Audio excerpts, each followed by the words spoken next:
ਪਿਆਰੇ ਵਿਦਿਆਰਥੀਓ, ਅੱਜ ਅਸੀਂ ਇਸ ਪਾਠ ਦੇ ਵਿੱਚ 9ਵੀਂ ਜਮਾਤ ਦਾ ਨਾਗਰਿਕ ਸ਼ਾਸਤਰ ਦਾ ਪਾਠ 9ਵਾਂ ਵਰਤਮਾਨ ਲੋਕਤੰਤਰ ਦਾ ਇਤਿਹਾਸ, ਵਿਕਾਸ ਅਤੇ ਵਿਸਥਾਰ ਜਿਹੜਾ ਹੈਗਾ ਉਹਦੀ ਦੁਹਰਾਈ ਕਰਾਂਗੇ। ਅਸੀਂ ਪਾਰਟ 1 ਇਸ ਵੀਡੀਓ ਦੇ ਪਾਰਟ 1 ਦੇ ਵਿੱਚ ਵਰਤਮਾਨ ਲੋਕਤੰਤਰ ਦਾ ਇਤਿਹਾਸ, ਵਿਕਾਸ ਅਤੇ ਵਿਸਥਾਰ ਬਾਰੇ ਡਿਸਕਸ਼ਨ ਕੀਤੀ ਸੀ। ਹੁਣ ਅੱਜ ਦੇ ਇਸ ਪਾਰਟ 2 ਦੇ ਵਿੱਚ ਅਸੀਂ ਇਹਦੀ ਦੁਹਰਾਈ ਕਰਨ ਜਾ ਰਹੇ ਹਾਂ। ਪਿਆਰੇ ਵਿਦਿਆਰਥੀਓ, ਤੁਸੀਂ ਜਾਣਦੇ ਹੀ ਹੋ ਕਿ ਪ੍ਰਾਚੀਨ ਕਾਲ ਤੋਂ ਲੈ ਕੇ ਆਧੁਨਿਕ ਕਾਲ ਤੱਕ ਵਿਸ਼ਵ ਵਿੱਚ ਕਈ ਪ੍ਰਕਾਰ ਦੀਆਂ ਸ਼ਾਸਨ ਪ੍ਰਣਾਲੀਆਂ ਪ੍ਰਚਲਿਤ ਰਹੀਆਂ, ਜਿਨ੍ਹਾਂ ਵਿੱਚ ਰਾਜਤੰਤਰ, ਸੱਤਾਵਾਦੀ, ਸਰਵ ਸੱਤਾਵਾਦੀ, ਤਾਨਾਸ਼ਾਹੀ ਅਤੇ ਸੈਨਿਕ ਤਾਨਾਸ਼ਾਹੀ ਪ੍ਰਮੁੱਖ ਹਨ। ਪਰ ਅਜੋਕਾ ਯੁੱਗ ਲੋਕਤੰਤਰ ਦਾ ਯੁੱਗ ਮੰਨਿਆ ਜਾਂਦਾ ਹੈ। ਦੁਨੀਆ ਭਰ ਦੇ ਬਹੁਗਿਣਤੀ ਦੇਸ਼ਾਂ ਨੇ ਲੋਕਤੰਤਰ ਨੂੰ ਅਪਣਾ ਲਿਆ ਹੈ। ਲੋਕਤੰਤਰੀ ਸ਼ਾਸਨ ਪ੍ਰਣਾਲੀ ਅੱਜ ਦੇ ਯੁੱਗ ਵਿੱਚ ਬਹੁਤ ਹੀ ਹਰਮਨ ਪਿਆਰੀ ਹੋ ਚੁੱਕੀ ਹੈ। ਜਿਨ੍ਹਾਂ ਦੇਸ਼ਾਂ ਵਿੱਚ ਲੋਕਤੰਤਰ ਨੂੰ ਪੂਰੀ ਤਰ੍ਹਾਂ ਨਹੀਂ ਅਪਣਾਇਆ ਗਿਆ, ਉਹਨਾਂ ਦੇਸ਼ਾਂ ਦੀਆਂ ਸਰਕਾਰਾਂ ਵੀ ਆਪਣੇ ਆਪ ਨੂੰ ਲੋਕਤੰਤਰੀ ਕਹਾਉਣ ਦਾ ਦਾਅਵਾ ਕਰਦੀਆਂ ਹਨ। ਜਿਵੇਂ ਕਿ ਅਸੀਂ ਜਾਣਦੇ ਹਾਂ ਕਿ ਰੂਸ ਅਤੇ ਚੀਨ ਵਿੱਚ ਸਾਮਵਾਦੀ ਦਲ ਦੀ ਤਾਨਾਸ਼ਾਹੀ ਹੈ। ਹਰ 5 ਸਾਲ ਬਾਅਦ ਸਾਮਵਾਦੀ ਦਲ ਦੀ ਹੀ ਸਰਕਾਰ ਬਣਦੀ ਹੈ।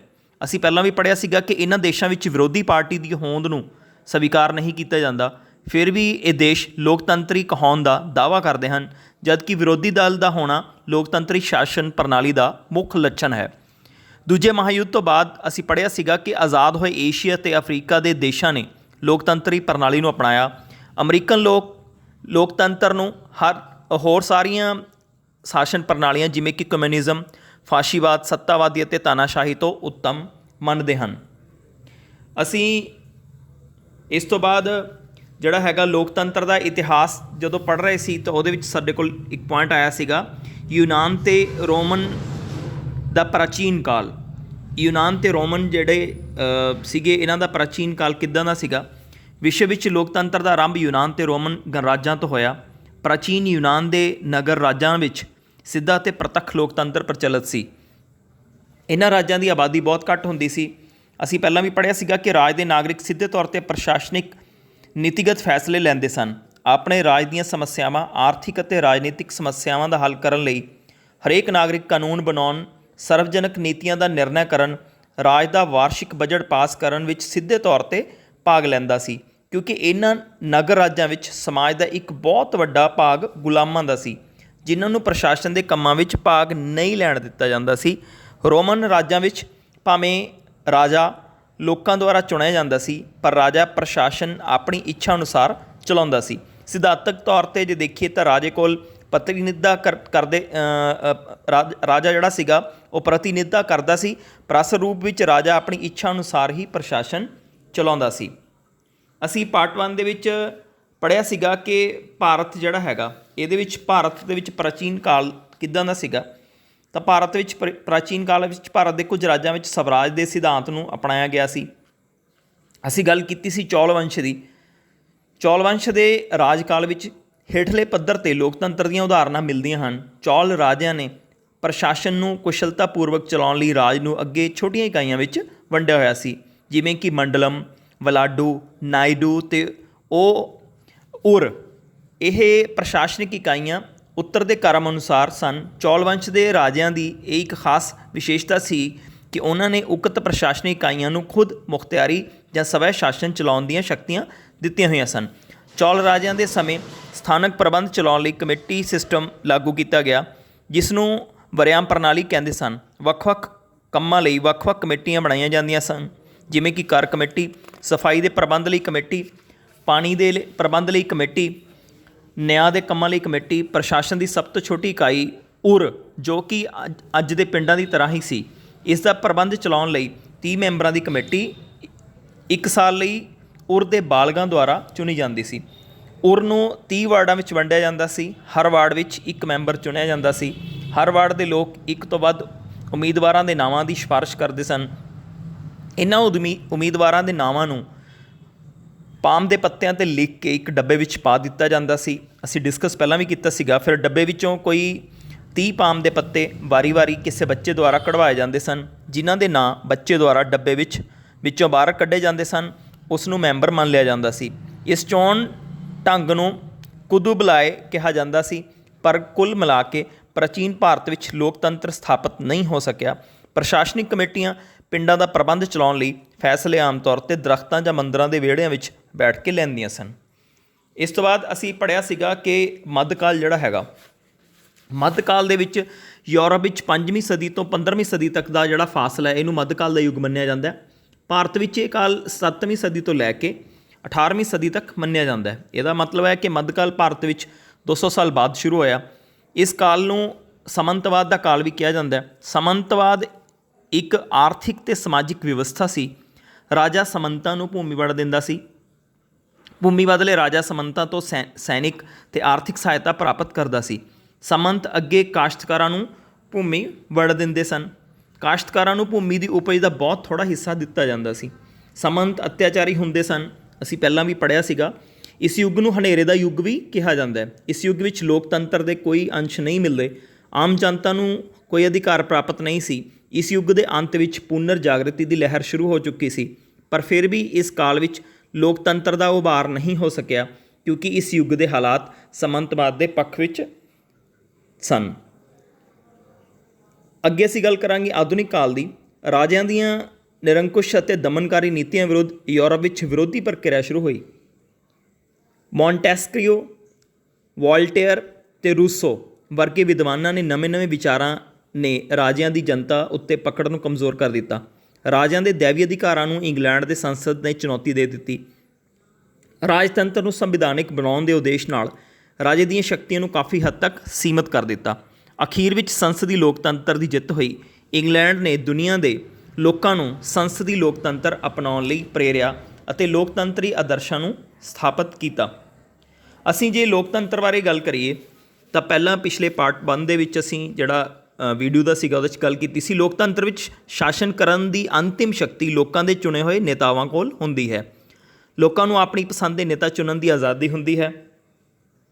ਲੋਕਤੰਤਰ ਪ੍ਰਣਾਲੀ ਵਿੱਚ ਜਨਤਕ ਪ੍ਰਭੂਸੱਤਾ ਦਾ ਸਿਧਾਂਤ ਲਾਗੂ ਹੁੰਦਾ ਹੈ। ਇਸ ਦਾ ਭਾਵ ਇਹ ਹੈ ਕਿ ਲੋਕਤੰਤਰ ਵਿੱਚ ਪ੍ਰਭੂਸੱਤਾ ਅਸਲ ਵਿੱਚ ਸਾਰੇ ਲੋਕਾਂ ਕੋਲ ਹੁੰਦੀ ਹੈ। ਇਸ ਲਈ ਅਮਰੀਕਾ ਦੇ ਰਾਸ਼ਟਰਪਤੀ ਅਬਰਾਹਮ ਲਿੰਕਨ ਨੇ ਕਿਹਾ ਹੈ ਕਿ ਲੋਕਤੰਤਰੀ ਸਰਕਾਰ, ਧਿਆਨ ਨਾਲ ਸੁਣਨਾ ਬੇਟਾ, ਲੋਕਤੰਤਰੀ ਸਰਕਾਰ ਲੋਕਾਂ ਦੀ, ਲੋਕਾਂ ਲਈ ਅਤੇ ਲੋਕਾਂ ਦੁਆਰਾ ਚੁਣੀ ਗਈ ਸਰਕਾਰ ਹੁੰਦੀ ਹੈ। ਲੋਕਤੰਤਰੀ ਪ੍ਰਣਾਲੀ ਵਿੱਚ ਕਾਨੂੰਨ ਦਾ ਸ਼ਾਸਨ ਹੁੰਦਾ ਹੈ ਅਤੇ ਲੋਕਾਂ ਦੁਆਰਾ ਬਣਾਏ ਸੰਵਿਧਾਨ ਨੂੰ ਕਾਨੂੰਨੀ ਪੱਖ ਤੋਂ ਸਰਵ ਉੱਚਤਾ ਪ੍ਰਾਪਤ ਹੁੰਦੀ ਹੈ। ਅਸੀਂ ਲੋਕਤੰਤਰ ਦੀਆਂ ਪਰਿਭਾਸ਼ਾਵਾਂ ਜੇ ਇਹਨਾਂ ਦੇ ਬਾਰੇ ਅਧਿਐਨ ਕਰੀਏ, ਇਹਨਾਂ ਬਾਰੇ ਜਾਣਕਾਰੀ ਪ੍ਰਾਪਤ ਕਰੀਏ ਤਾਂ ਸੀਲੇ ਅਨੁਸਾਰ ਲੋਕਤੰਤਰ ਅਜਿਹੀ ਸਰਕਾਰ ਹੈ ਜਿਸ ਵਿੱਚ ਹਰ ਇੱਕ ਵਿਅਕਤੀ ਦਾ ਹਿੱਸਾ ਹੁੰਦਾ ਹੈ। ਯੂਨਾਨ ਦੇ ਪ੍ਰਸਿੱਧ ਲੇਖਕ ਹੈਰੋਡੋਟਸ ਅਨੁਸਾਰ ਪ੍ਰਜਾਤੰਤਰ ਇੱਕ ਅਜਿਹਾ ਸ਼ਾਸਨ ਹੈ ਜਿਸ ਵਿੱਚ ਸਭ ਤੋਂ ਉੱਚੀ ਸ਼ਕਤੀ ਲੋਕਾਂ ਕੋਲ ਹੁੰਦੀ ਹੈ। ਲਾਰਡ ਬ੍ਰਾਈਸ ਅਨੁਸਾਰ ਲੋਕਤੰਤਰ ਉਹ ਸ਼ਾਸਨ ਹੈ ਜਿਸ ਵਿੱਚ ਰਾਜ ਦੀ ਸ਼ਾਸਨ ਸ਼ਕਤੀ ਕਿਸੇ ਵਿਸ਼ੇਸ਼ ਸ਼੍ਰੇਣੀ ਜਾਂ ਸ਼੍ਰੇਣੀਆਂ ਦੇ ਹੱਥ ਵਿੱਚ ਨਹੀਂ ਸਗੋਂ ਸਮੁੱਚੇ ਸਮਾਜ ਦੇ ਹੱਥ ਵਿੱਚ ਹੁੰਦੀ ਹੈ। ਤਾਂ ਅੱਗੇ ਅਸੀਂ ਲੋਕਤੰਤਰ ਦੇ ਸੁਨਹਿਰੇ ਯੁੱਗ ਦਾ ਇੱਥੇ ਡਿਸਕਸ਼ਨ ਕਰਾਂਗੇ। ਤਾਂ 20ਵੀਂ ਸਦੀ ਨੂੰ ਲੋਕਤੰਤਰ ਦਾ ਸੁਨਹਿਰਾ ਯੁੱਗ ਜਿਹੜਾ ਹੈਗਾ ਉਹ ਕਿਹਾ ਜਾਂਦਾ ਹੈ। ਯੂਰਪ ਦੇ ਲੋਕਾਂ ਦਾ ਲੋਕਤੰਤਰ ਵੱਲ ਰੁਝਾਨ ਸ਼ੁਰੂ ਹੋ ਗਿਆ। ਬ੍ਰਿਟਿਸ਼ ਅਤੇ ਅਮਰੀਕਾ ਨੇ ਕਿਹਾ ਕਿ ਪਹਿਲਾ ਮਹਾਯੁੱਧ 1914 ਈਸਵੀ ਤੋਂ ਲੈ ਕੇ 18 ਤੱਕ ਲੋਕਤੰਤਰ ਦੀ ਸੁਰੱਖਿਆ ਅਤੇ ਆਤਮ ਨਿਰਣੇ ਦੇ ਸਿਧਾਂਤ ਲਈ ਲੜਿਆ ਗਿਆ। ਪਹਿਲੇ ਮਹਾਯੁੱਧ ਤੋਂ ਬਾਅਦ ਕਈ ਨਵੇਂ ਦੇਸ਼ ਹੋਂਦ ਵਿੱਚ ਆਏ। ਇਹਨਾਂ ਦੇਸ਼ਾਂ ਨੇ ਲੋਕਤੰਤਰ ਪ੍ਰਣਾਲੀ ਨੂੰ ਅਪਣਾਉਣ ਨੂੰ ਹੀ ਤਰਜੀਹ ਦਿੱਤੀ। ਜਿਹੜੇ ਦੇਸ਼ ਸਾਮਰਾਜਵਾਦ ਦੇ ਸ਼ਿਕਾਰ ਸਨ ਉਹਨਾਂ ਸਾਰਿਆਂ ਨੇ ਆਪਣੇ ਆਪ ਨੂੰ ਸਾਮਰਾਜਵਾਦ ਤੋਂ ਮੁਕਤ ਕਰਵਾਉਣ ਅਤੇ ਉੱਥੇ ਲੋਕਤੰਤਰੀ ਸੰਸਥਾਵਾਂ ਸਥਾਪਿਤ ਕਰਨ ਦੀ ਇੱਛਾ ਪ੍ਰਗਟਾਈ। ਪਰੰਤੂ ਲੋਕਤੰਤਰ ਦੇ ਸੁਨਹਿਰੀ ਯੁੱਗ ਦਾ ਜਲਦੀ ਹੀ ਅੰਤ ਹੋ ਗਿਆ। ਲੋਕਤੰਤਰ ਨੂੰ ਭੈੜੇ ਹਾਲਾਤਾਂ ਦਾ ਸਾਹਮਣਾ ਕਰਨਾ ਪਿਆ। ਪਹਿਲੇ ਵਿਸ਼ਵ ਯੁੱਧ ਦੇਸ਼ ਤੋਂ ਬਾਅਦ ਇਟਲੀ ਅਤੇ ਜਰਮਨੀ ਵਿੱਚ ਦੋ ਅਜਿਹੀਆਂ ਲਹਿਰਾਂ ਚੱਲੀਆਂ ਜਿਨ੍ਹਾਂ ਨਾਲ ਲੋਕਤੰਤਰ ਨੂੰ ਬਹੁਤ ਵੱਡਾ ਧੱਕਾ ਲੱਗਾ। ਜਰਮਨੀ ਵਿੱਚ ਨਸਲਵਾਦੀ ਵਿਚਾਰਧਾਰਾ ਨਾਜ਼ੀਵਾਦ ਅਤੇ ਇਟਲੀ ਵਿੱਚ ਫਾਸ਼ੀਵਾਦ ਵਿਚਾਰਧਾਰਾ ਦਾ ਆਗਮਨ ਹੋਣ ਨਾਲ ਲੋਕਤੰਤਰੀ ਪ੍ਰਕਿਰਿਆ ਵਿੱਚ ਇੱਕ ਵਾਰ ਫਿਰ ਠੱਪ ਹੋ ਗਈ। ਇਹ ਦੋਨੋਂ ਵਿਚਾਰਧਾਰਾਵਾਂ ਤਾਨਾਸ਼ਾਹੀ ਦੀਆਂ ਸਮਰਥਕ ਸਨ। ਇਹਨਾਂ ਵਿਚਾਰਧਾਰਾਵਾਂ ਕਾਰਨ ਦੂਜੇ ਮਹਾਯੁੱਧ ਦੀ ਸ਼ੁਰੂਆਤ ਹੋਈ ਜੋ ਕਿ 1939 ਤੋਂ ਲੈ ਕੇ 1945 ਤੱਕ ਚੱਲਿਆ। ਦੂਜੇ ਮਹਾਯੁੱਧ ਤੋਂ ਬਾਅਦ ਏਸ਼ੀਆ ਅਤੇ ਅਫਰੀਕਾ ਮਹਾਦੀਪ ਦੇ ਬਹੁਤ ਸਾਰੇ ਦੇਸ਼ਾਂ ਨੇ ਆਜ਼ਾਦੀ ਪ੍ਰਾਪਤ ਕੀਤੀ। 1947 ਈਸਵੀ ਵਿੱਚ ਭਾਰਤ ਨੂੰ ਪੂਰਨ ਆਜ਼ਾਦੀ ਪ੍ਰਾਪਤ ਹੋਈ। ਭਾਰਤ 1950 ਈਸਵੀ ਵਿੱਚ ਪ੍ਰਭੂਸੱਤਾ ਸੰਪੰਨ ਲੋਕਤੰਤਰੀ ਗਣਰਾਜ ਬਣ ਗਿਆ। ਭਾਰਤ ਵਿੱਚ ਇੱਕ ਨਵਾਂ ਦੇਸ਼ ਪਾਕਿਸਤਾਨ ਬਣ ਗਿਆ। ਪਾਕਿਸਤਾਨ ਵਿੱਚ ਲੋਕਤੰਤਰ ਦਾ ਪ੍ਰਚਲਨ ਲਗਾਤਾਰ ਨਹੀਂ ਹੋ ਸਕਿਆ। ਇੱਥੇ ਅਕਸਰ ਸੱਤਾ ਫੌਜੀ ਜਰਨੈਲਾਂ ਦੇ ਹੱਥਾਂ ਵਿੱਚ ਰਹਿੰਦੀ ਰਹੀ। ਜਿਵੇਂ ਕਿ 1958 ਤੋਂ 1968 ਤੱਕ जनरल अयूब खान ने सैनिक तानाशाही स्थापित की। इस तरह 1999 ਵਿੱਚ जनरल परवेज़ मुशर्रफ ने चुनी हुई सरकार का तख्ता पलट दिता तो देश के शासन की वागडोर अपने हੱਥ ਵਿੱਚ ਲੈ ਲਈ। इंडोनेशिया ਵਿੱਚ राष्ट्रपति सुकरानो ने नियंत्रित लोकतंत्र स्थापित किया। लोकतंत्र के विकास और विस्तार वाल असी वाधे कदमां दा अगर गल करिए तो लोकतंत्र के इतिहास बारे मुढ़ली जानकारी हासिल करने तो बाद असी हुण कोशिश करांगे इस जानने की कि दुनिया के देशों में लोकतंत्र का विकास ते विस्तार की दिशा किहो जिही रही। तो लोकतंत्र के विकास ते विस्तार नूं जानने लई सानूं विश्व के देशों दी कुछ उदाहरणां लैणियां पैणगीਆਂ। सब तो पहला असी उदाहरण लवांगे चिली की।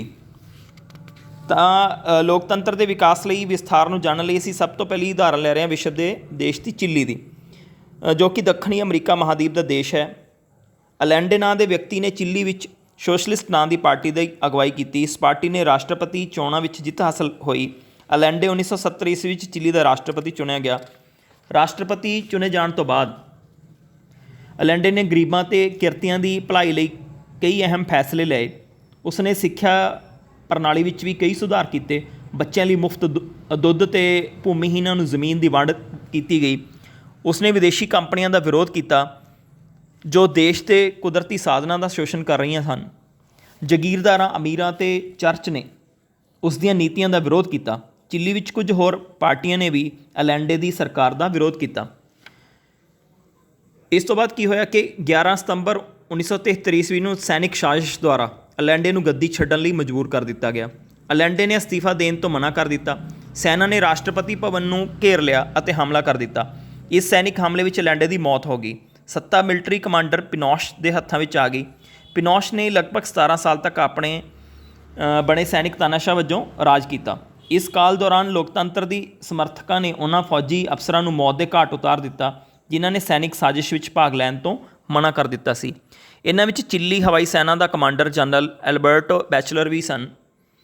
जनरल बैचलर की लड़की मिसल की पत्नी लड़की मिसल ते पत्नी नूं कैद कर लिया गया।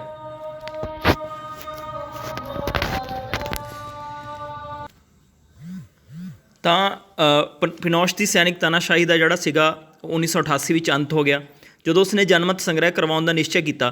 पिनोश नूं भरोसा सी कि जनता उसनूं सत्ता ते काबज़ रहन लई हाँ करेगी, पर जनता अपनियां लोकतंत्री परंपरावां नूं भुल्ली नहीं सी। इसलिए जनमत संग्रह पिनोश के विरुद्ध साबित होया। पिनोश नूं सैनिक तानाशाह वजों गद्दी छड्डण लई मजबूर होना पिया। उदों तो लैके चिली विच 4 वारी चोणां हो चुकियां सन जिन्हां विच वख-वख राजनीतिक दलों ने भाग लिया। हौली हौली चिली विच सैनिक शासन खत्म हो गया। लोकां नूं राजनीतिक आज़ादी प्राप्त हुई। चुनी हुई सरकार ने पिनोश के शासन काल विच होईयां ज़्यादतियां की पड़ताल करवाई जिन्हां तो पता चलिया कि उसके शासन विच लोकां ते ना केवल अत्याचार ही होए सगों उसके शासन विच भ्रिष्टाचार भी जोरां ते सी।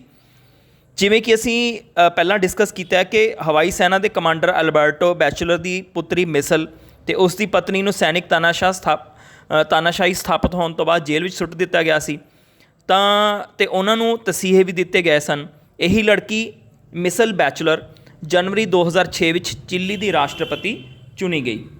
अगे जिहड़ी अगली घटना सीगी वो सीगी पोलैंड विच लोकतंत्र।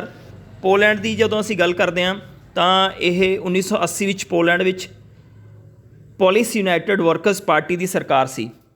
ये पार्टी पूर्वी यूरोप के कई देशों में शासन कर रही सी। इन्हां देशों में किसी होर पार्टी नूं काम नहीं करन दिता जांदा सी। लोग अपने नेतावां की चोण आज़ादी नाल नहीं कर सकते सन। जिहड़ा व्यक्ति इस पार्टी जां सरकार के विरुद्ध बोलदा सी तो उसनूं जेल विच सुट दिता जांदा सी। पोलैंड की सरकार नूं सोवियत संघ का समर्थन प्राप्त सी जिहड़ा कि उन्हां दिनां विच एक वड्डा ते शक्तिशाली कम्यूनिस्ट देश सी। 14 अगस्त 1980 नूं गदमक शहर विच लैनिन शिपयार्ड के कामिਆਂ ने हड़ताल कर दी। ये शिपयार्ड सरकार के अधीन सी। दरअसल पोलैंड विच सारे कारखाने ते संपत्ति सरकार के अधीन सी। ये हड़ताल एक महिला क्रेन वर्कर नूं वापस नौकरी विच लैण लई कीती गई सी जिसनूं कि अन्यायपूर्ण ढंग नाल नौकरी तो हटा दिता गया सी। हड़ताल नूं पोलैंड की सरकार ने गैर कानूनी करार दिता क्योंकि पोलैंड विच ट्रेड यूनियन बनाउण ते हड़ताल करन दी मनाही सी। हड़ताल जारी रही।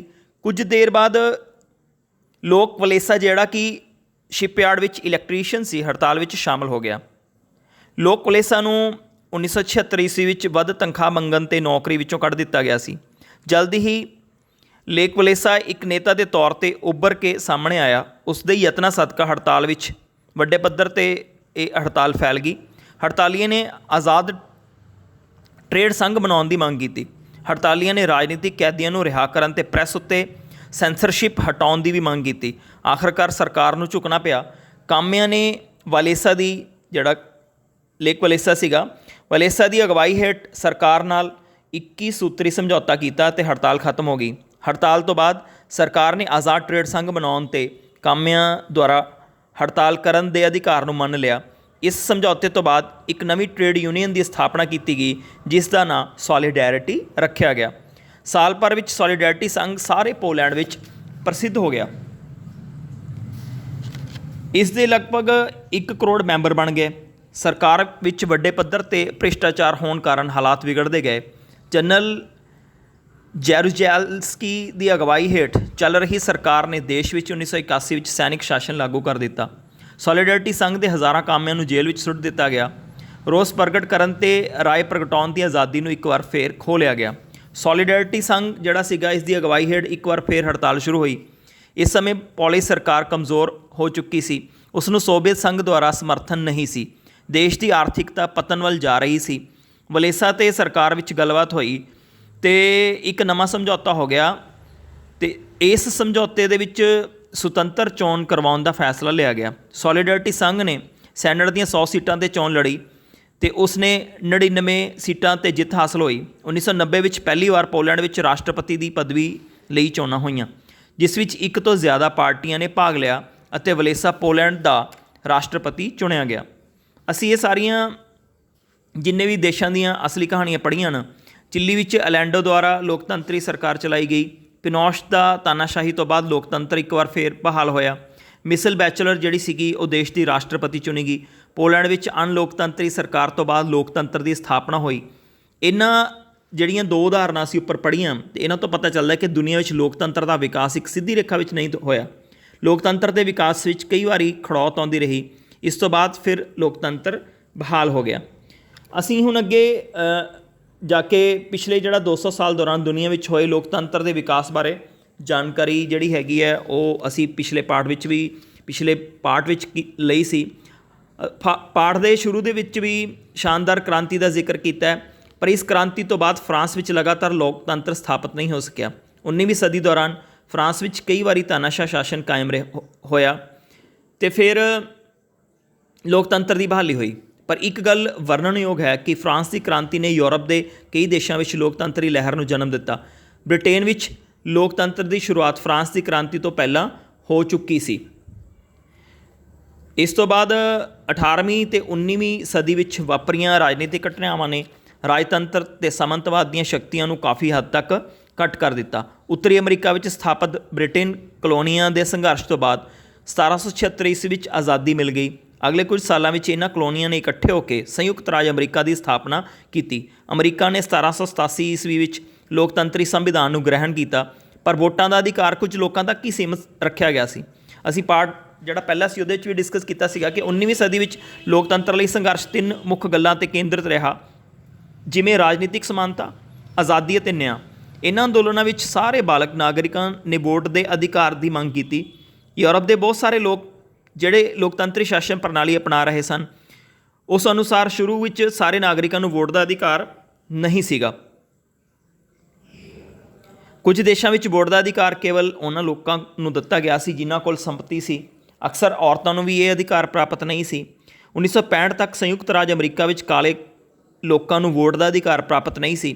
ਜਿਹੜੇ ਲੋਕ ਲੋਕਤੰਤਰ ਦੀ ਬਹਾਲੀ ਲਈ ਸੰਘਰਸ਼ ਕਰ ਰਹੇ ਸਨ, ਉਹਨਾਂ ਨੇ ਸਰਵ ਵਿਆਪਕ ਬਾਲਗ ਮਤ ਅਧਿਕਾਰ ਦੀ ਮੰਗ ਕੀਤੀ। ਮਰਦ ਜਾਂ ਇਸਤਰੀ, ਅਮੀਰ ਜਾਂ ਗਰੀਬ, ਚਿੱਟੇ ਜਾਂ ਕਾਲੇ, ਸਾਰਿਆਂ ਨੇ ਵੋਟ ਦੇ ਅਧਿਕਾਰ ਦੀ ਮੰਗ ਲਈ ਜ਼ੋਰ ਫੜਿਆ। ਤਾਂ ਜਿਹੜਾ ਸਰਵ ਵਿਆਪਕ ਬਾਲਗ ਮਤ ਅਧਿਕਾਰ ਸੀਗਾ, ਤਾਂ ਇਸ ਦੇ ਅਨੁਸਾਰ ਅਸੀਂ ਦੁਹਰਾਉਂਦੇ ਹਾਂ ਕਿ ਸਾਰੇ ਨਾਗਰਿਕਾਂ ਨੂੰ ਰੰਗ, ਨਸਲ, ਜਾਤੀ, ਜਨਮ, ਧਰਮ ਅਤੇ ਲਿੰਗ ਦੇ ਵਿਤਕਰੇ ਤੋਂ ਬਿਨਾਂ ਇੱਕ ਨਿਸ਼ਚਿਤ ਉਮਰ 'ਤੇ ਪਹੁੰਚਣ 'ਤੇ ਵੋਟ ਦਾ ਅਧਿਕਾਰ ਦੇ ਦਿੱਤਾ ਜਾਂਦਾ ਹੈ। ਇਸ ਅਧਿਕਾਰ ਨੂੰ ਸਰਵ ਵਿਆਪਕ ਬਾਲਗ ਮਤ ਅਧਿਕਾਰ ਕਹਿੰਦੇ ਹਨ। ਅੱਗੇ ਅਸੀਂ ਗੱਲ ਕਰਾਂਗੇ ਬਸਤੀਵਾਦ ਦਾ ਖਾਤਮਾ ਦੀ। ਤਾਂ ਅਫਰੀਕਾ ਅਤੇ ਏਸ਼ੀਆ ਮਹਾਂਦੀਪ ਦੇ ਦੇਸ਼ ਬਹੁਤ ਲੰਬਾ ਸਮਾਂ ਯੂਰਪੀਅਨ ਕੌਮਾਂ ਦੀ ਬਸਤੀਵਾਦ ਨੀਤੀ ਦਾ ਸ਼ਿਕਾਰ ਰਹੇ। ਯੂਰਪੀਅਨ ਕੌਮਾਂ ਨੇ ਇਹਨਾਂ ਦੇਸ਼ਾਂ ਦੀ ਰਾਜਨੀਤਿਕ, ਆਰਥਿਕ ਅਤੇ ਸਮਾਜਿਕ ਪ੍ਰਣਾਲੀ ਉੱਤੇ ਨਿਯੰਤਰਣ ਕੀਤਾ ਹੋਇਆ ਸੀ। ਬਸਤੀਵਾਦ ਦੇਸ਼ ਇਹਨਾਂ ਦੇਸ਼ਾਂ ਦੇ ਮਨੁੱਖੀ ਅਤੇ ਭੌਤਿਕ ਸਾਧਨਾਂ ਦਾ ਸ਼ੋਸ਼ਣ ਕਰਦੇ ਰਹੇ। ਬਸਤੀਵਾਦ ਦੇ ਸ਼ਿਕਾਰ ਦੇਸ਼ਾਂ ਨੇ ਲੋਕਾਂ ਨੂੰ ਆਜ਼ਾਦੀ ਪ੍ਰਾਪਤ ਕਰਨ ਲਈ ਅੰਦੋਲਨ ਕਰਨੇ ਪਏ। ਉਹਨਾਂ ਵਿੱਚੋਂ ਭਾਰਤ ਵੀ ਇੱਕ ਸੀ। ਸਾਡੇ ਭਾਰਤ ਵਿੱਚ ਆਜ਼ਾਦੀ ਪ੍ਰਾਪਤ ਕਰਨ ਲਈ ਲੋਕਾਂ ਨੂੰ ਅੰਗਰੇਜ਼ਾਂ ਦੇ ਵਿਰੁੱਧ ਅੰਦੋਲਨ ਚਲਾਉਣਾ ਪਿਆ।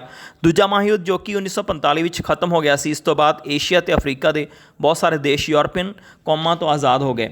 ਸਾਡਾ ਭਾਰਤ 15 ਅਗਸਤ 1947 ਨੂੰ ਆਜ਼ਾਦ ਹੋ ਗਿਆ। ਬਸਤੀਵਾਦ ਤੋਂ ਆਜ਼ਾਦ ਹੋਏ ਦੇਸ਼ਾਂ ਨੇ ਲੋਕਤੰਤਰੀ ਪ੍ਰਣਾਲੀ ਨੂੰ ਅਪਣਾਉਣ 'ਤੇ ਜ਼ੋਰ ਦਿੱਤਾ। ਭਾਰਤ ਨੇ ਵੀ ਆਪਣੀ ਆਜ਼ਾਦੀ ਤੋਂ ਬਾਅਦ ਲੋਕਤੰਤਰੀ ਪ੍ਰਣਾਲੀ ਨੂੰ ਅਪਣਾਇਆ, ਜੋ ਕਿ ਹੋਰ ਦੇਸ਼ਾਂ ਦੇ ਲੋਕਤੰਤਰ ਦੇ ਮੁਕਾਬਲੇ ਸਫਲਤਾਪੂਰਵਕ ਚੱਲ ਰਿਹਾ ਹੈ। ਕਮੀਆਂ ਦੇ ਬਾਵਜੂਦ ਅਸੀਂ ਭਾਰਤ ਵਿੱਚ ਲੋਕਤੰਤਰ ਦੇ ਸਫਲ ਭਵਿੱਖ ਦੀ ਆਸ ਰੱਖਦੇ ਹਾਂ। ਭਾਰਤ ਦੀ ਤਰ੍ਹਾਂ ਅਫਰੀਕਾ ਮਹਾਂਦੀਪ ਦੀ ਜੇ ਅਸੀਂ ਗੱਲ ਕਰੀਏ ਤਾਂ ਉਸ ਦੇ ਦੇਸ਼ ਘਾਨਾ ਵਿੱਚ ਬਸਤੀਵਾਦ ਸੀ। ਇਹ ਅੰਗਰੇਜ਼ਾਂ ਦੇ ਅਧੀਨ ਸੀ। ਪਹਿਲਾਂ ਇਹ ਗੋਲਡ ਕੋਸਟ ਦੇ ਨਾਂ ਨਾਲ ਜਾਣਿਆ ਜਾਂਦਾ ਸੀ। ਇਹ ਦੇਸ਼ ਅਫਰੀਕਾ ਦਾ ਪਹਿਲਾ ਦੇਸ਼ ਸੀ ਜਿਸ ਨੇ 1957 ਈਸਵੀ ਵਿੱਚ ਅੰਗਰੇਜ਼ਾਂ ਤੋਂ ਆਜ਼ਾਦੀ ਪ੍ਰਾਪਤ ਕੀਤੀ। ਇਸ ਦੇਸ਼ ਨੇ ਅਫਰੀਕਾ ਦੇ ਹੋਰ ਦੇਸ਼ਾਂ ਨੂੰ ਆਜ਼ਾਦ ਹੋਣ ਲਈ ਪ੍ਰੇਰਨਾ ਦਾ ਕੰਮ ਕੀਤਾ। ਘਾਨਾ ਦੇ ਇੱਕ ਮਹਾਨ ਵਿਅਕਤੀ ਜੋ ਕਿ ਇੱਕ ਸੁਨਹਿਰੇ ਦਾ ਪੁੱਤਰ ਸੀ, ਉਸਨੇ ਆਜ਼ਾਦੀ ਲਈ ਸੰਘਰਸ਼ ਦੀ ਅਗਵਾਈ ਕੀਤੀ ਅਤੇ ਆਪਣੇ ਦੇਸ਼ ਨੂੰ ਆਜ਼ਾਦ ਕਰਵਾਇਆ। ਉਹ ਘਾਨਾ ਦਾ ਪਹਿਲਾ ਪ੍ਰਧਾਨ ਮੰਤਰੀ ਬਣਿਆ ਅਤੇ ਉਸ ਦਾ ਬਾਅਦ ਉਹ ਰਾਸ਼ਟਰਪਤੀ ਬਣ ਗਿਆ। ਇਸ ਦਾ ਨਾਂ ਕਵਾਮੇ ਨਕਰੂਮਾ ਸੀ। ਕਵਾਮੇ ਨਕਰੂਮਾ ਜਿਹੜਾ ਸੀਗਾ ਉਹ ਰਾਸ਼ਟਰਪਤੀ ਵੀ ਬਣਿਆ। ਉਹ ਪੰਡਿਤ ਜਵਾਹਰ ਲਾਲ ਨਹਿਰੂ ਦਾ ਦੋਸਤ ਸੀ। ਉਸਨੇ ਅਫਰੀਕਾ ਮਹਾਂਦੀਪ ਵਿੱਚ ਲੋਕਤੰਤਰ ਸਥਾਪਿਤ ਕਰਨ ਲਈ ਦੇਸ਼ਾਂ ਦੇ ਲੋਕਾਂ ਨੂੰ ਪ੍ਰੇਰਿਆ। ਉਸਨੇ ਆਪਣੇ ਆਪ ਨੂੰ ਆਜੀਵਨ ਕਾਲ ਲਈ ਰਾਸ਼ਟਰਪਤੀ ਚੁਣਵਾ ਲਿਆ, ਪਰ ਜਲਦੀ ਹੀ 1966 ਵਿੱਚ ਉਸ ਦੀ ਸੱਤਾ ਨੂੰ ਸੈਨਿਕ ਸਾਜ਼ਿਸ਼ਾਂ ਦੁਆਰਾ ਖਤਮ ਕਰ ਦਿੱਤਾ ਗਿਆ। ਘਾਨਾ ਵਿੱਚ ਸੈਨਿਕ ਤਾਨਾਸ਼ਾਹੀ ਕਾਇਮ ਹੋ ਗਈ। ਘਾਨਾ ਦੀ ਤਰ੍ਹਾਂ ਜਿਹੜੇ ਦੇਸ਼ ਆਜ਼ਾਦ ਹੋਣ ਤੋਂ ਬਾਅਦ ਲੋਕਤੰਤਰ ਬਣੇ ਹੋਏ ਸੀ, ਉਹਨਾਂ ਵਿੱਚ ਲੋਕਤੰਤਰਤਾ ਲਗਾਤਾਰ ਕਾਇਮ ਨਹੀਂ ਰਹਿ ਸਕੀ। ਪਰ ਸਾਡੇ ਦੇਸ਼ ਭਾਰਤ ਵਿੱਚ ਆਜ਼ਾਦੀ ਤੋਂ ਬਾਅਦ ਲਗਾਤਾਰ ਲੋਕਤੰਤਰ ਜਿਹੜਾ ਹੈਗਾ ਉਹ ਹੁਣ ਵੀ ਚੱਲ ਰਿਹਾ ਹੈ। ਅਗਰ ਅਸੀਂ 1980 ਤੋਂ ਬਾਅਦ ਦੀ ਲੋਕਤੰਤਰ ਦੀ ਗੱਲ ਕਰੀਏ ਤਾਂ ਹੋਰ ਵੱਡੀਆਂ ਸਫਲਤਾ ਮਿਲੀ। ਲੈਟਿਨ ਅਮਰੀਕਾ ਦੇ ਬਹੁਤ ਸਾਰੇ ਦੇਸ਼ਾਂ ਵਿੱਚ ਲੋਕਤੰਤਰ ਦੀ ਬਹਾਲੀ ਹੋਈ। ਸੋਵੀਅਤ ਸੰਘ ਦੇ ਟੁੱਟਣ ਨਾਲ ਲੋਕਤੰਤਰ ਦੀ ਗਤੀ ਤੇਜ਼ ਹੋਈ। ਜਿਵੇਂ ਕਿ ਪਹਿਲਾਂ ਅਸੀਂ ਗੱਲ ਕੀਤੀ ਹੈ ਕਿ ਪੋਲੈਂਡ ਦੀ ਕਹਾਣੀ ਪੜ੍ਹ ਚੁੱਕੇ, ਉਹਦੇ ਵਿੱਚ ਸੋਵੀਅਤ ਸੰਘ ਦਾ ਕੰਟਰੋਲ ਸੀਗਾ। ਪੂਰਬੀ ਯੂਰਪ ਵਿੱਚ ਸੋਵੀਅਤ ਸੰਘ ਨੇ ਕਈ ਕਮਿਊਨਿਸਟ ਦੇਸ਼ਾਂ ਉੱਤੇ ਕਬਜ਼ਾ ਕੀਤਾ ਹੋਇਆ ਸੀ। ਪੋਲੈਂਡ ਦੇ ਕਈ ਹੋਰ ਦੇਸ਼ਾਂ ਵਿੱਚ ਸੋਵੀਅਤ ਸੰਘ ਦੇ ਕੰਟਰੋਲ ਤੋਂ ਆਜ਼ਾਦ ਹੋ ਗਏ। ਇਹਨਾਂ ਸਾਰੇ ਦੇਸ਼ਾਂ ਨੇ ਲੋਕਤੰਤਰ ਪ੍ਰਣਾਲੀ ਨੂੰ ਚੁਣਿਆ। 1991 ਵਿੱਚ ਸੋਵੀਅਤ ਸੰਘ, ਜਿਸ ਵਿੱਚ 15 ਦੇਸ਼ ਸ਼ਾਮਲ ਸਨ, ਇਸ ਦਾ ਵਿਭਾਜਨ ਹੋਇਆ। ਸੋਵੀਅਤ ਸੰਘ ਤੋਂ ਵੱਖ ਹੋਏ ਦੇਸ਼ਾਂ ਨੇ ਵੀ ਲੋਕਤੰਤਰ ਪ੍ਰਣਾਲੀ ਨੂੰ ਅਪਣਾਇਆ। ਪੂਰਬੀ ਯੂਰਪ ਦੇ ਦੇਸ਼ਾਂ 'ਤੇ ਸੋਵੀਅਤ ਸੰਘ ਦੇ ਕੰਟਰੋਲ ਹਟ ਜਾਣ ਤੋਂ ਬਾਅਦ ਸੋਵੀਅਤ ਸੰਘ ਦੇ ਟੁੱਟਣ ਕਾਰਨ ਦੁਨੀਆ ਦਾ ਰਾਜਨੀਤਿਕ ਨਕਸ਼ਾ ਹੀ ਬਦਲ ਗਿਆ। ਉਸ ਸਮੇਂ ਦੌਰਾਨ ਸਾਡੇ ਗੁਆਂਢੀ ਦੇਸ਼ ਪਾਕਿਸਤਾਨ ਤੋਂ ਬੰਗਲਾਦੇਸ਼ ਵਿੱਚ ਇੱਕ ਵੱਡੀ ਤਬਦੀਲੀ ਆਈ। ਇਹਨਾਂ ਦੋਨਾਂ ਦੇਸ਼ਾਂ ਵਿੱਚ 1990 ਵਿੱਚ ਸੈਨਿਕ ਤਾਨਾਸ਼ਾਹੀ ਖਤਮ ਹੋ ਗਈ ਅਤੇ ਲੋਕਤੰਤਰ ਪ੍ਰਣਾਲੀ ਅਪਣਾਈ ਗਈ। ਨੇਪਾਲ ਦੇ ਰਾਜਿਆਂ ਨੇ ਆਪਣੀਆਂ ਬਹੁਤ ਸਾਰੀਆਂ ਸ਼ਕਤੀਆਂ ਜਨਤਾ ਦੇ ਚੁਣੇ ਹੋਏ ਲੀਡਰਾਂ ਨੂੰ ਸੌਂਪ ਦਿੱਤੀਆਂ। ਪਰ 1999 ਵਿੱਚ ਪਾਕਿਸਤਾਨ ਵਿੱਚ ਫਿਰ ਇੱਕ ਵਾਰ ਜਿਹੜਾ ਸੀਗਾ ਸੈਨਿਕ ਤਾਨਾਸ਼ਾਹ ਮੁਸ਼ੱਰਫ ਨੇ ਹੱਥਾਂ ਵਿੱਚ ਹਕੂਮਤ ਆ ਗਈ। 2005 ਵਿੱਚ ਨੇਪਾਲ ਦੇ ਨਵੇਂ ਰਾਜੇ ਨੇ ਚੁਣੀ ਹੋਈ ਸਰਕਾਰ ਨੂੰ ਬਰਖਾਸਤ ਕਰਤਾ ਅਤੇ ਲੋਕਾਂ ਦੀ ਰਾਜਨੀਤਿਕ ਆਜ਼ਾਦੀ ਵਾਪਸ ਲੈ ਲਈ। ਪਿਛਲੇ 100 ਸਾਲਾਂ ਦੇ ਰੁਝਾਨ ਤੋਂ ਪਤਾ ਲੱਗਦਾ ਕਿ ਬਹੁਤ ਸਾਰੇ ਦੇਸ਼ ਜਿਹੜੇ ਸੀਗੇ ਉਹ ਉਹਨਾਂ ਦੇ ਵਿੱਚ ਲੋਕਤੰਤਰ ਦੀ ਸਥਾਪਨਾ ਜਿਹੜੀ ਸੀਗੀ ਉਹ ਹੋ ਚੁੱਕੀ ਸੀ। ਸੰਨ 2005 ਵਿੱਚ 140 ਦੇਸ਼ਾਂ ਵਿੱਚ ਚੋਣ ਹੋਈ, ਜਿਸ ਵਿੱਚ ਕਈ ਰਾਜਨੀਤਿਕ ਦਲਾਂ ਨੇ ਚੋਣਾਂ ਵਿੱਚ ਭਾਗ ਲਿਆ। 1980 ਤੋਂ ਬਾਅਦ ਲਗਭਗ 80 ਦੇਸ਼ਾਂ ਨੇ ਜਿਹੜੇ ਕਿ ਲੋਕਤਾਂਤਰਿਕ ਸਨ, ਲੋਕਤੰਤਰ ਸ਼ਾਸਨ ਪ੍ਰਣਾਲੀ ਨੂੰ ਅਪਣਾ ਲਿਆ। ਪਰੰਤੂ ਦੁਨੀਆ ਦੇ ਅਜਿਹੇ ਬਹੁਤ ਸਾਰੇ ਦੇਸ਼ ਹਜੇ ਵੀ ਹਨ ਜਿੱਥੇ ਲੋਕਾਂ ਨੂੰ ਆਪਣੀ ਰਾਏ ਪ੍ਰਗਟਾਉਣ ਦਾ ਅਧਿਕਾਰ ਨਹੀਂ, ਉਹ ਆਪਣੇ ਨੇਤਾ ਨਹੀਂ ਚੁਣ ਸਕਦੇ। ਅਜਿਹਾ ਇੱਕ ਦੇਸ਼ ਮਿਆਂਮਾਰ ਹੈ, ਜਿਸ ਨੂੰ ਪਹਿਲਾਂ ਬਰਮਾ ਕਹਿੰਦੇ ਹਨ। ਇਹ ਦੇਸ਼ ਬਸਤੀਵਾਦ ਤੋਂ 1948 ਵਿੱਚ ਆਜ਼ਾਦ ਹੋਇਆ ਅਤੇ ਲੋਕਤੰਤਰੀ ਦੇਸ਼ ਬਣਿਆ, ਪਰੰਤੂ 1962 ਵਿੱਚ ਲੋਕਤੰਤਰੀ ਸ਼ਾਸਨ ਖਤਮ ਹੋ ਗਿਆ। ਦੇਸ਼ ਵਿੱਚ ਸੈਨਿਕ ਤਾਨਾਸ਼ਾਹੀ ਜਿਹੜੀ ਹੈਗੀ ਹੈ ਉਹ ਸਥਾਪਿਤ ਹੋ ਗਈ। 1990 ਵਿੱਚ ਲਗਭਗ 30 ਸਾਲ ਬਾਅਦ ਚੋਣਾਂ ਕਰਵਾਈਆਂ ਗਈਆਂ। ਰਾਸ਼ਟਰੀ ਲੋਕਤੰਤਰੀ ਲੀਗ, ਜਿਸ ਦੀ ਅਗਵਾਈ ਸੂ ਕੀ ਨੇ ਕੀਤੀ, ਨੇ ਚੋਣਾਂ ਵਿੱਚ ਜਿੱਤ ਹਾਸਲ ਕੀਤੀ, ਪਰੰਤੂ ਸੈਨਿਕ ਤਾਨਾਸ਼ਾਹ ਨੇ ਸੱਤਾ ਛੱਡਣ ਤੋਂ ਇਨਕਾਰ ਕਰ ਦਿੱਤਾ ਅਤੇ ਚੋਣ ਨਤੀਜਿਆਂ ਨੂੰ ਨਕਾਰ ਦਿੱਤਾ।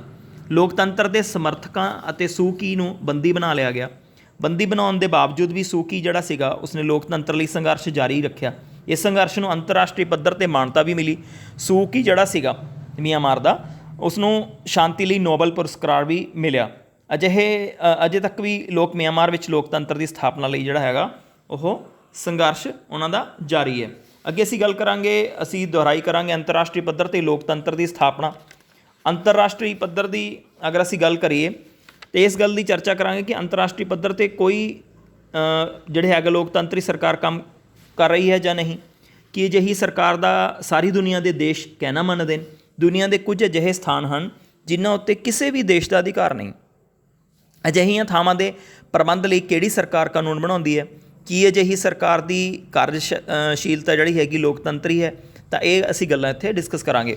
ਇਹਨਾਂ ਸਾਰੇ ਜਿਹੜੇ ਪ੍ਰਸ਼ਨ ਇਹਨਾਂ ਦਾ ਜਿਹੜਾ ਹੈਗਾ ਉੱਤਰ ਸਮਝਣ ਤੋਂ ਪਹਿਲਾਂ ਇਹ ਗੱਲ ਕਰਨੀ ਬਣਦੀ ਹੈ ਕਿ ਦੁਨੀਆ ਵਿੱਚ ਕੋਈ ਅਜਿਹੀ ਸਰਕਾਰ ਨਹੀਂ ਜੋ ਸਾਰੇ ਦੇਸ਼ਾਂ ਦੀਆਂ ਸਰਕਾਰਾਂ ਨੂੰ ਹੁਕਮ ਦੇ ਸਕੇ। ਪਰ ਅੰਤਰਰਾਸ਼ਟਰੀ ਪੱਧਰ 'ਤੇ ਕੁਝ ਅਜਿਹੀਆਂ ਸੰਸਥਾਵਾਂ ਜ਼ਰੂਰ ਹਨ ਜਿਹੜੀਆਂ ਕਿ ਦੁਨੀਆ ਵਿੱਚ ਸ਼ਾਂਤੀ ਕਾਇਮ ਕਰਨ, ਦੁਨੀਆ ਦੇ ਦੇਸ਼ਾਂ ਦੀ ਸੁਰੱਖਿਆ ਨੂੰ ਨਿਸ਼ਚਿਤ ਕਰਨ, ਗਰੀਬ ਦੇਸ਼ਾਂ ਨੂੰ ਆਰਥਿਕ ਸਹਾਇਤਾ ਦੇਣ, ਦੁਨੀਆ ਵਿੱਚ ਵਾਤਾਵਰਨ ਜਿਹੜਾ ਹੈਗਾ ਉਸ ਦੀ ਵਾਤਾਵਰਨ ਨੂੰ ਪੈਦਾ ਹੋਏ ਖਤਰੇ ਨੂੰ ਰੋਕਣ, ਅਨਿਆਂਪੂਰਨ ਢੰਗ ਜਿਹੜੇ ਚੱਲ ਰਹੇ ਨੇ ਅਨਿਆਂਪੂਰਨ ਢੰਗ ਨਾਲ ਇੱਕ ਦੇਸ਼ 'ਤੇ ਦੂਜੇ ਦੇਸ਼ ਉੱਤੇ ਹਮਲੇ ਨੂੰ ਰੋਕਣ ਅਤੇ ਦੁਨੀਆ ਵਿੱਚ ਸਮਾਜਿਕ ਸਮਾਨਤਾ ਲਿਆਉਣ ਲਈ ਯਤਨਸ਼ੀਲ ਹਨ। ਅਜਿਹੇ ਅਸੀਂ ਇਹ ਵੀ ਇੱਥੇ ਡਿਸਕਸ ਕਰਾਂਗੇ ਕਿ ਇਹ ਰਾਸ਼ਟਰੀ ਜਿਹੜੀਆਂ ਸੰਸਥਾਵਾਂ ਨੇ ਇਹਨਾਂ ਦੀ ਕਾਰਜਸ਼ੀਲਤਾ ਲੋਕਤੰਤਰੀ ਸਿਧਾਂਤ 'ਤੇ ਆਧਾਰਿਤ ਹੈ ਜਾਂ ਨਹੀਂ। ਅਸੀਂ ਸਭ ਤੋਂ ਪਹਿਲਾਂ ਐਗਜ਼ਾਮਪਲ ਲੈਂਦੇ ਹਾਂ। ਅਸੀਂ ਹੁਣ ਗੱਲ ਕਰਦੇ ਹਾਂ ਸੰਯੁਕਤ ਰਾਸ਼ਟਰ ਸੰਘ ਦੀ। ਸੰਯੁਕਤ ਰਾਸ਼ਟਰ ਸੰਘ ਦੀ ਜਿਹੜਾ ਹੈਗਾ ਇਹ ਅੰਤਰਰਾਸ਼ਟਰੀ ਪੱਧਰ ਦਾ ਇੱਕ ਸੰਸਥਾ ਹੈ। ਹੁਣ ਤੱਕ ਇਸ ਦੇ 193 ਦੇਸ਼ ਮੈਂਬਰ ਨੇ। ਅਸੀਂ ਪਹਿਲਾਂ ਵੀ ਗੱਲ ਕੀਤੀ ਸੀ ਕਿ ਸੰਯੁਕਤ ਰਾਸ਼ਟਰ ਸੰਘ ਜਿਹੜਾ ਹੈਗਾ ਇਸ ਦੇ 193 ਦੇਸ਼ ਮੈਂਬਰ ਨੇ। ਇਸ ਦੀ ਇੱਕ ਪਾਰਲੀਮੈਂਟ ਹੈ ਜਿਸ ਵਿੱਚ ਹਰ ਦੇਸ਼ ਨੂੰ ਇੱਕ ਵੋਟ, ਇੱਕ ਬਰਾਬਰ ਦੀ ਮਤ ਦਾ ਅਧਿਕਾਰ ਮਿਲਿਆ ਹੋਇਆ ਹੈ। ਇਸ ਪਾਰਲੀਮੈਂਟ ਦੀ ਮਹਾਸਭਾ ਦਾ ਇਸ ਨੂੰ ਮਹਾਸਭਾ ਦਾ ਨਾਂ ਦਿੱਤਾ ਗਿਆ ਹੈ। ਇਸ ਵਿੱਚ ਸਾਰੇ ਦੇਸ਼ਾਂ ਦੇ ਮੈਂਬਰ ਦੁਨੀਆ ਦੀਆਂ ਸਮੱਸਿਆਵਾਂ ਬਾਰੇ ਵਿਚਾਰ ਵਟਾਂਦਰੇ ਵਿੱਚ ਭਾਗ ਲੈਂਦੇ ਹਨ। ਮਹਾਸਭਾ ਦਾ ਇੱਕ ਪ੍ਰਧਾਨ ਹੁੰਦਾ ਹੈ। UN ਦਾ ਇੱਕ ਦਫ਼ਤਰ ਹੁੰਦਾ ਹੈ ਜਿਸ ਨੂੰ ਸਕੱਤਰੇਤ ਕਹਿੰਦੇ ਨੇ। ਸਕੱਤਰੇਤ ਦੇ ਮੁਖੀ ਨੂੰ ਸਕੱਤਰ ਸੈਕਟਰੀ ਜਨਰਲ ਕਿਹਾ ਜਾਂਦਾ ਹੈ। ਮੀਟਿੰਗਾਂ ਦੀ ਕਾਰਵਾਈ ਸੈਕਟਰੀ ਜਨਰਲ ਦੀ ਦੇਖ ਰੇਖ ਵਿੱਚ ਹੁੰਦੀ ਹੈ। ਸੰਯੁਕਤ ਰਾਸ਼ਟਰ ਮਹਾਸਭਾ ਵਿੱਚ ਫੈਸਲੇ ਮੈਂਬਰਾਂ ਦੀ ਸਲਾਹ ਨਾਲ ਲਏ ਜਾਂਦੇ ਨੇ। ਮਹਾਸਭਾ ਦੀ ਕਾਰਜਸ਼ੀਲਤਾ ਲੋਕਤੰਤਰੀ ਲੱਗਦੀ ਹੈ, ਪਰ ਮਹਾਸਭਾ ਦੇਸ਼ਾਂ ਵਿਚਕਾਰ ਝਗੜਿਆਂ ਸੰਬੰਧੀ ਕੋਈ ਫੈਸਲਾ ਨਹੀਂ ਲੈ ਸਕਦੀ। ਸੰਯੁਕਤ ਰਾਸ਼ਟਰ ਦੀ ਸੁਰੱਖਿਆ ਜਿਹੜੀ ਹੈਗੀ ਹੈ, ਸੁਰੱਖਿਆ ਪ੍ਰੀਸ਼ਦ ਜਿਹੜੀ ਹੈਗੀ ਉਹ ਝਗੜਿਆਂ ਨੂੰ ਨਿਪਟਾਉਣ ਲਈ ਫੈਸਲੇ ਲੈਂਦੀ ਹੈ। ਸੁਰੱਖਿਆ ਪ੍ਰੀਸ਼ਦ ਦੇ 15 ਮੈਂਬਰ ਨੇ ਜਿਨ੍ਹਾਂ ਵਿੱਚ 5 ਸਥਾਈ ਮੈਂਬਰ ਨੇ ਅਤੇ 10 ਅਸਥਾਈ ਮੈਂਬਰ ਨੇ। ਜਿਹੜੇ ਸਥਾਈ ਮਤਲਬ ਪੱਕੇ ਮੈਂਬਰ ਨੇ ਉਹਨਾਂ ਦਾ ਅਹੁਦਾ ਜਿਹੜਾ ਹੈਗਾ 2 ਸਾਲ ਲਈ। ਅਸਥਾਈ ਮੈਂਬਰ ਜਿਹੜੇ ਕੱਚੇ ਮੈਂਬਰ ਉਹਨਾਂ ਦਾ ਅਹੁਦਾ 2 ਸਾਲ ਲਈ ਹੁੰਦਾ, ਜੋ ਕਿ ਸੰਯੁਕਤ ਰਾਸ਼ਟਰ ਦੇ ਮੈਂਬਰ ਦੇਸ਼ਾਂ ਵਿੱਚ ਘੁੰਮਦੇ ਰਹਿੰਦੇ ਨੇ। ਭਾਰਤ ਵੀ ਸੁਰੱਖਿਆ ਪ੍ਰੀਸ਼ਦ ਦਾ ਕਈ ਵਾਰੀ ਅਸਥਾਈ ਮੈਂਬਰ ਰਹਿ ਚੁੱਕਿਆ। ਸੰਯੁਕਤ ਰਾਜ ਅਮਰੀਕਾ, ਇੰਗਲੈਂਡ, ਰੂਸ, ਫਰਾਂਸ ਅਤੇ ਚੀਨ ਸੁਰੱਖਿਆ ਪ੍ਰੀਸ਼ਦ ਦੇ ਸਥਾਈ ਪੱਕੇ ਮੈਂਬਰ ਨੇ। ਇਹ ਪੱਕੇ 5 ਮੈਂਬਰ ਹੈਗੇ ਸੰਯੁਕਤ ਰਾਜ ਅਮਰੀਕਾ, ਇੰਗਲੈਂਡ, ਰੂਸ, ਫਰਾਂਸ ਅਤੇ ਚੀਨ। ਤਾਂ ਪਿਆਰੇ ਵਿਦਿਆਰਥੀਓ, ਇਹਨਾਂ 5 ਮੈਂਬਰ ਦੇਸ਼ਾਂ ਕੋਲ ਜਿਹੜਾ ਵੀਟੋ ਸ਼ਕਤੀ ਹੈ। ਵੀਟੋ ਸ਼ਕਤੀ ਤੋਂ ਮਤਲਬ ਕੀ ਹੈ? ਵੀਟੋ ਸ਼ਕਤੀ ਜਿਹੜੀ ਹੈਗੀ ਹੈ ਇਹਦਾ ਭਾਵ ਇਹ ਹੈ ਕਿ ਨਾ ਕਰਨ ਦੀ ਸ਼ਕਤੀ। ਜੇਕਰ 5 ਮੈਂਬਰਾਂ ਵਿੱਚੋਂ ਕੋਈ ਵੀ ਇੱਕ ਦੇਸ਼ ਵੀਟੋ ਸ਼ਕਤੀ ਦੀ ਵਰਤੋਂ ਕਰਦਾ ਹੈ ਤਾਂ ਉਹ ਮਤਾ ਪਾਸ ਨਹੀਂ ਹੋ ਸਕਦਾ। ਸੁਰੱਖਿਆ ਪ੍ਰੀਸ਼ਦ ਦੁਨੀਆ ਵਿੱਚ ਸ਼ਾਂਤੀ ਅਤੇ ਸੁਰੱਖਿਆ ਸਥਾਪਿਤ ਕਰਨ ਲਈ ਜ਼ਿੰਮੇਵਾਰ ਹੈ। ਸੁਰੱਖਿਆ ਪ੍ਰੀਸ਼ਦ ਇੱਕ ਦੂਜੇ ਦੇਸ਼ ਉੱਪਰ ਹਮਲਿਆਂ ਨੂੰ ਰੋਕਣ ਦਾ ਯਤਨ ਕਰਦੀ ਹੈ। ਜਿਹੜਾ ਦੇਸ਼ ਗਲਤੀ ਕਰਦਾ ਹੈ ਤਾਂ ਉਸ ਦੇ ਵਿਰੁੱਧ ਮੈਂਬਰ ਜਿਹੜੇ ਹੈਗੇ ਉਹ ਦੇਸ਼ਾਂ ਦੀ ਸੈਨਾ ਦੁਆਰਾ ਕਾਰਵਾਈ ਕੀਤੀ ਜਾਂਦੀ ਹੈ। ਸੰਯੁਕਤ ਰਾਸ਼ਟਰ ਦੇ ਪ੍ਰਬੰਧ ਨੂੰ ਚਲਾਉਣ ਲਈ ਸੰਯੁਕਤ ਰਾਜ ਅਮਰੀਕਾ ਸਭ ਤੋਂ ਮਹੱਤਵਪੂਰਨ ਭੂਮਿਕਾ ਨਿਭਾਉਂਦਾ ਹੈ। ਸੰਯੁਕਤ ਰਾਸ਼ਟਰ ਸੰਘ ਜਿਹੜਾ UNO ਹੈ, ਇਹ ਨਵੀਂ ਅੰਤਰਰਾਸ਼ਟਰੀ ਸੰਸਥਾ ਦਾ ਜਨਮ 24 ਅਕਤੂਬਰ 1945 ਨੂੰ ਹੋਇਆ, ਜਿਸ ਦੇ ਮੁੱਢਲੇ 51 ਮੈਂਬਰ ਸਨ। ਭਾਰਤ ਵੀ ਸੰਯੁਕਤ ਰਾਸ਼ਟਰ ਦਾ ਮੁੱਢਲਾ ਮੈਂਬਰ ਹੈ। ਹੁਣ ਅਸੀਂ ਅੰਤਰਰਾਸ਼ਟਰੀ ਪੱਧਰ ਦੀ ਇੱਕ ਹੋਰ ਸੰਸਥਾ ਦੀ ਗੱਲ ਕਰਾਂਗੇ। ਇਸ ਦਾ ਨਾਂ ਅੰਤਰਰਾਸ਼ਟਰੀ ਮੁਦਰਾ ਕੋਸ਼ IMF ਹੈ। ਇਹ ਸੰਸਥਾ ਦੁਨੀਆ ਭਰ ਦੇ ਦੇਸ਼ਾਂ ਨੂੰ ਕਰਜ਼ੇ ਦੇਣ ਦਾ ਕੰਮ ਕਰਦੀ ਹੈ। ਇਸ ਸੰਸਥਾ ਦੇ 188 ਇਹਦੇ ਦੇਸ਼ ਜਿਹੜੇ ਹੈਗੇ ਇਸ ਦੇ ਮੈਂਬਰ ਹਨ। ਇਸ ਤੋਂ ਇਲਾਵਾ ਤੀਜੀ ਵੱਡੀ ਸੰਸਥਾ ਜਿਹੜੀ ਹੈਗੀ ਹੈ ਉਹ ਵਰਲਡ ਬੈਂਕ ਹੈ। ਇਸ ਦੀ ਵਿਵਸਥਾ ਵੀ ਅੰਤਰਰਾਸ਼ਟਰੀ ਮੁਦਰਾ ਕੋਸ਼ ਦੀ ਤਰ੍ਹਾਂ ਹੀ ਹੈ। ਸੰਸਾਰ ਬੈਂਕ ਦਾ ਪ੍ਰਧਾਨ ਹਮੇਸ਼ਾ ਸੰਯੁਕਤ ਰਾਜ ਅਮਰੀਕਾ ਇਹਦੇ ਨਾਗਰਿਕ ਨੂੰ ਹੀ ਬਣਾਇਆ ਜਾਂਦਾ ਹੈ। ਤਾਂ ਇਹ ਸੀ ਪਿਆਰੇ ਵਿਦਿਆਰਥੀਓ ਇਹ ਲੈਸਨ। ਤਾਂ ਇਹਦੀ ਦੁਹਰਾਈ ਅਤੇ ਉਮੀਦ ਹੈ ਕਿ ਤੁਸੀਂ ਇਹਨੂੰ ਧਿਆਨ ਨਾਲ ਪੜ੍ਹੋਗੇ।